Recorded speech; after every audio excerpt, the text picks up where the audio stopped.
Hi everyone, I hope you had a great weekend in Easter. I'm here to read the end of the book, so I hope you enjoy it. Thanks. Chapter 38. I sat at my desk, staring at my computer screen. When I'm done with you, there won't be anything left to snore, I heard the cowboy outside shout. I smiled, remembering my prank with Connor. It seemed like so long ago. As the gunshots fired off outside, I gently tapped my toes on the keys and hummed, tumbling tumbleweeds to myself, thinking about what I should write. So I wrote, "Thanks so much to everyone who visited Stagecoach Pass for our festival yesterday. It was a wonderful day and one I know I won't ever forget. Over the last several weeks, I've been getting more and more emails from other kids like me. Kids without arms. A lot of them are looking for advice about all kinds of things, but I'd say most of the emails are about school. Everything from making friends to handling homework assignments to dealing with mean comments and the looks. I've thought about it a lot, and I've came up with 20 supplies you need to get through middle school when you don't have arms. So here it is. 1. Good shoes. Ease of removal is of utmost importance here. Ease of reapplication, equally important. 2. A sense of humor. I'm being very serious here. You've got to have one. Seriously. 3. A sizable daily breakfast. You never know what you might chicken out in the lunchroom one day. Get your daily fuel requirement early in the day. 4. Easy to eat bagged lunches. Do you really want to carry that giant tray through the cafeteria? And forget about bringing stuff like chili and clam chowder for lunch. Really, forget that. 5. An easy to carry, open, close, get things out of book bag. 6. Lots of cute shirts. This really applies to both people with and without arms. And when you're ready, tank tops. 7. Bully spray. Simple bully spray, but only better. Would be great to have for those nasty little comments. I'm totally inventing this. 8. Thick skin, more like armor skin. 9. An e-reader is super helpful, and no more toe paper cuts. 10. Some kind of sport or recreational activity. Soccer, dance, swimming, professional hopscotch. You can do it. I'm trying out my motivational speaking skills here. 11. Pants that button easily. Trust me, when nature calls at school, you'll be grateful you listened. 12. Your handy dandy hook. From buttoning pants to lifting $1 out of your pocket, a good hook is essential.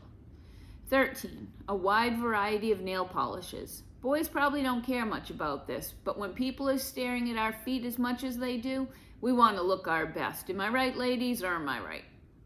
4. Nunchucks, at least until bully spray becomes available. 15. An open heart and eyes. You think you're the only one out there who feels different? What about that kid sitting alone in the library or out on the sidewalk? 16. Awesome parents. That's a must. 17. Friends who listen. 18. Friends who laugh with you. 19. Friends who are brave. And 20. Friends who love you just the way you are. These last few supplies are hard to find, but when you do find them, and I sincerely hope you do, hold on to them forever. Don't ever let go. I felt a hand on my shoulder and looked up to find Mom standing behind me. I didn't know you were there, you sneak, I said. I like your latest post. Thanks. Oh, and I finally thought of a good name for my blog. Avon's Random Thoughts. It's kind of lame. So what will this world-famous blog be called then, she asked. The Unarmed Middle Schooler's Guide to Survival. She laughed. I love it, and I can guarantee there's not another blog out there like it. Nope, I agreed. I'm totally original. Chapter 39. Connor, Zion, and I walked down the crowded sidewalk at school. It was lunchtime, and everyone milled about, carrying lunch bags. They congregated in the grass, eating their sandwiches. We discussed our plans for the weekend. The guys were going to help me come up with a memorial for Avon to put at the top of the hill. I thought it would be a nice surprise for Josephine. I was also going to start teaching them how to play the guitar. Connor hoped it would help his ticks, and Zion hoped it would help him with the ladies. We already have 5 shops rented out for the festival, I told them. Really? Great artist, too. Yep, that's awesome, Zion said. And I've been thinking about how Dead Stagecoach Pass is over this summer. I said, it's just too hot for people to come and walk around. So I've been at the outdoor malls taking notes about what they have to offer that still draws people in during the summer. And get this, I jumped in front of them. They both stopped and gave me their full attention.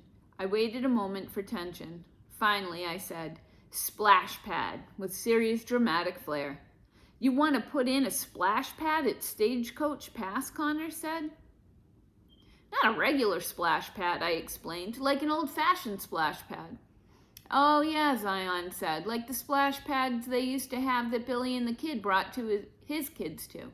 Haha, I said, I mean instead of a regular splash pad, it would have like a water pump windmill and a little creek that runs around it. And maybe even a fort with a water slide or something like that. It would, of course, have to stick with the Stagecoach Pass theme. That's a great idea, Connor said. Yeah, and we could plant some big trees around it with picnic benches underneath for the parents to sit. And then if we get out our sandwich shop and our smoothie place, they'll have something to pick up for lunch. I also thought we need a store that sells old-fashioned toys, like really cool ones. It could be quite the summer outing for families. You know, Avon, said Zion, I think one day you might be running that place. Are you kidding me, said Connor. She already is. Oh, and another thing, I said, I'm going to learn how to ride a horse. Cool, said Connor. Awesome, said Zion. And you know what? They didn't look surprised at all. Jessica walked by us. Hey, Avon, she called. And a couple girls walking by waved at me. Hey, I said, see you guys at practice later. I saw that we were walking to the cafeteria and I stopped. The guys stopped and both gave me questioning looks. I looked at Connor, I looked at Zion, and I walked to the doors. You guys want to eat lunch together, I said. The corner of Connor's mouth tipped up a little and he barked. He walked to the doors and opened one for me. Ladies first, he said, almost as if he were asking me if I had thought this through, if I was certain. I smiled at Connor, stepped forward into the doorway, and entered a cafeteria I had never seen before. After all, there was a lot I needed to do with my life. I had places to see, things to try, new friends to meet, and light to shine. The end. I hope you liked it as much as I did. Have a great week. Bye-bye.